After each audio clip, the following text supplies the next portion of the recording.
Kunning muhim va dolzarb yangiliklari bilan dunyo yangiliklari o'z ishini boshladi.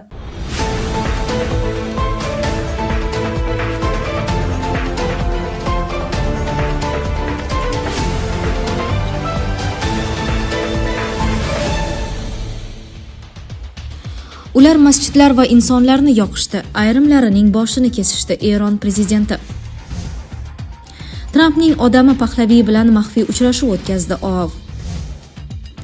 Kiyevda vaziyat og'ir, 500 ta ko'p qavatli uy isitishsiz qoldi.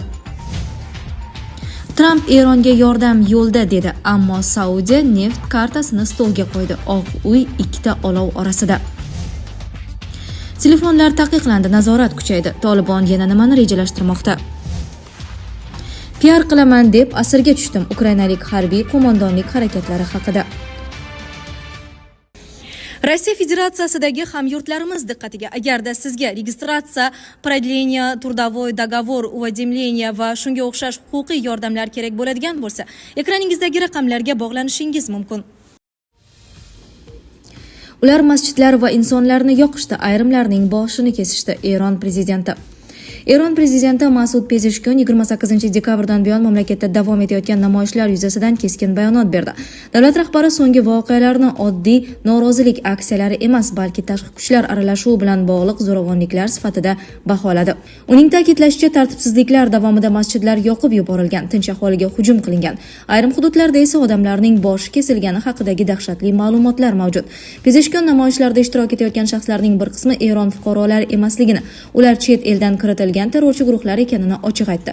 Prezidentga ko'ra, bu kuchlar vaziyatni izdan chiqarish, jamiyatda qo'rquv va beqarorlik yaratish, davlat tuzumini zaiflashtirishni maqsad qilgan.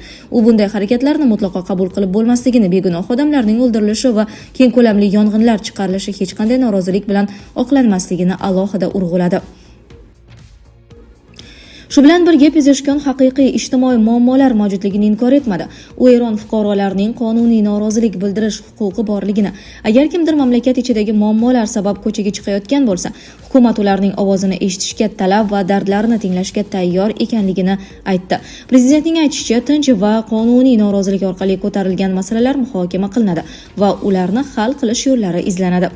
Biroq davlat rahbari zo'ravonlik, terror va qotillik bilan kechayotgan har qanday harakatga qat'iy javob berishini ta'kidladi. Uning fikricha, bunday xatti-harakatlar na xalq manfaatiga xizmat qiladi, na mamlakat kelajagiga. Pezeshkian bayonoti hukumat tartibini tiklash, xavfsizlikni ta'minlash va bir vaqtning o'zida jamiyatdagi real muammolarni bartaraf etish yo'lidan borishni ko'rsatmoqda. Trampning odami Pahlaviy bilan maxfiy uchrashuv o'tkazdi.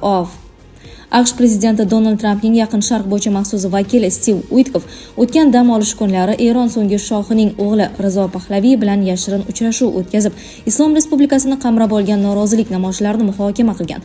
Bu haqda nom oshkor etilmagan amerikalik amaldorga tayanib Axios xabar berdi. Nashrning qayd etishicha, Rizo Pahlaviy o'zini Eronda rejim almashgan taqdirda ehtimoliy o'tish davri yetakchisi sifatida ko'rsatmoqda. So'nggi 2 hafta davomida u AQSh telekanallarida faol chiqish qilib, Trampni vaziyatga aralashishga va noroziliklarni qo'llab-quvvatlashga chaqirib kelmoqda. Biroq portal manbasiga ko'ra, AQSh prezidenti ma'muriyati ayrim namoyishlarda ishtirokchilar Pahlaviy nomini shior sifatida hayqira boshlaganidan hayratda qolgan. Tramp Erondagi vaziyat rivoji haqida fikr bildirar ekan, Pahlaviyni yaxshi inson deb atagan, biroq hozircha AQSh prezidenti maqomida u bilan uchrashishni o'rinli deb hisoblamasligini aytgan.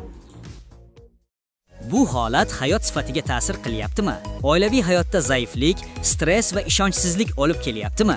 Vulkan erkak kuchi va ishonchining yangilangan manbai. Prostata bezi adenomasi, surunkali prostatitdan qutulishga yordam beruvchi ishonchli formula. Atigi 5-7 kun ichida natijasini sezasiz. O'zingizni yengil va ishonchli his eting. Vulkan, siz izlagan tabiiy yechim. Kiyevda vaziyat og'ir, 500 ta ko'p qavatli uy isitishsiz qoldi. Kiyev shahri seshanba 13 yanvar holatiga ko'ra Rossiya tomonidan amalga oshirilgan bir qator hujumlar natijasida 5-kundirki qisman elektr va issiqliksiz qolmoqda. Ukraina energetika vazirligi Telegramda xabar berishicha, Rossiya qurolli kuchlari zarbalari va noqulay ob-havo tufayli energetika tizimidagi vaziyat murakkabligicha qolmoqda. Shunga ko'ra, elektr o'chirish jadvallarini vaqtincha bekor qilingan poytaxt va mamlakatning ayrim viloyatlarida esa favqulodda cheklovlar qo'llanilmoqda.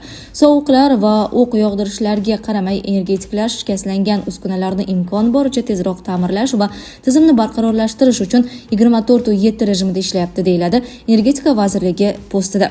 Zarur avariyaviy tiklash ishlari yakunlangan zahoti ular 1 daqiqa ham to'xtamayapti. 12 yanvar kuni Ukraina poytaxtida elektr o'chishi asosan Dnipro daryosining chap sohilida kuzatilayotgani haqida xabar qilingan edi. Hozir esa vaziyat butun Kiyev bo'ylab yomonlashgan. Butun shahar favqulodda o'chirishlar rejimida. O'ng sohildagi ahvol chap sohil darajasigacha yomonlashdi, deb yozdi Facebook'da Yasna kompaniyasi bosh direktori Sergey Kovalenko. Ukraina poytaxti meri Vitaliy Klichko ma'lumotlariga ko'ra 13 yanvar kuni tush paytiga kelib, Kiyevda taxminan 500 ta ko'p qavatli uy isitishsiz qolgan. Bugungi o'q yog'dirishdan keyin poytaxtda elektr energiyasi tanqisligi yanada ortdi, hatto muhim infratuzilmani ta'minlash uchun ham. Energetiklar ishlayapti, ammo vaziyat nihoyatda murakkab. Issiqlikka kelsak, hozir taxminan 500 ta ko'p qavatli uy isitishsiz. Ta'mirlash brigadalari ham kecha-yu kunduz ishlayapti, deb yozdi u Telegramda.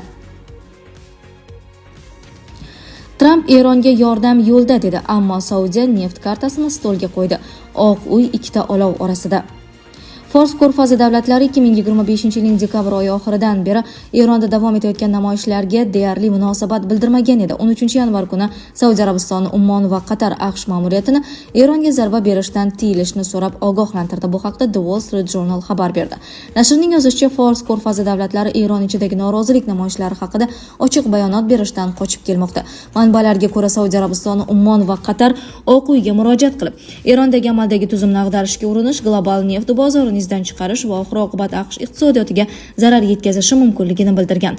Oq uy rasmiysi esa Tramp bu ogohlantirishlarni inobatga olmasligi mumkinligini aytgan.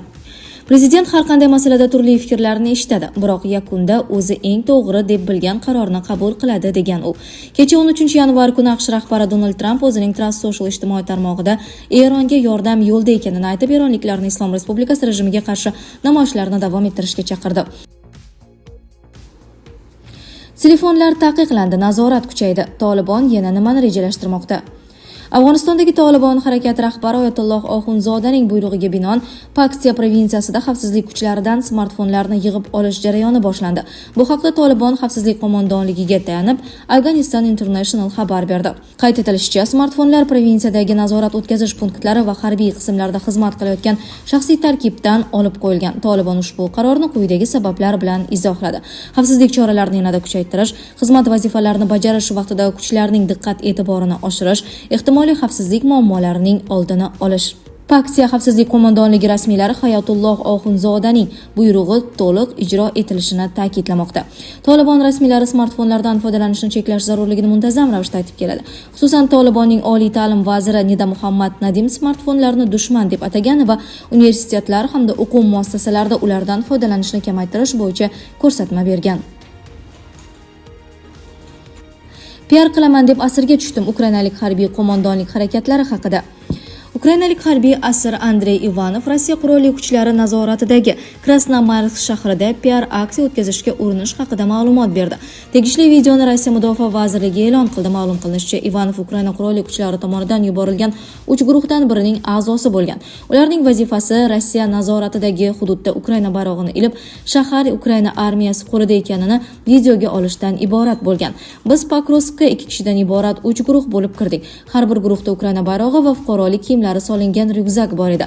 Vazifa Ukraina bayrog'ini ilib, Pokrovsk Ukraina nazoratida ekanini ko'rsatish edi, ammo reja amalga oshmadi. Ustimizda dron paydo bo'ldi, shundan so'ng qochishga majbur bo'ldik. Qochish paytida esa Rossiya qo'shinlari joylashgan hududga chiqib qoldim, dedi asir. U asir sifatida boshqa harbiylarga murojaat qilib, bunday PR aksiyalarda qatnashmaslikka chaqirdi. Quroldosh birodarlarimga aytmoqchimanki, bunday ish qilmaslik kerak. Zelenskiy odamlarni bayroq ilish va Pokrovsk Ukraina nazoratida ekanini ko'rsatish uchun yuboryapti. Ammo bu haqiqatga to'g'ri kelmaydi, dedi u. E'lon qilingan videoda Rossiya harbiylari yo'q qilingan jangari ryukzagidagi Ukraina bayrog'ini olayotgani aks etgan. Sizlarga yetkazmoqchi bo'lganlarimiz shulardan iborat edi. Dunyo yangiliklaridan uzoqlashmang.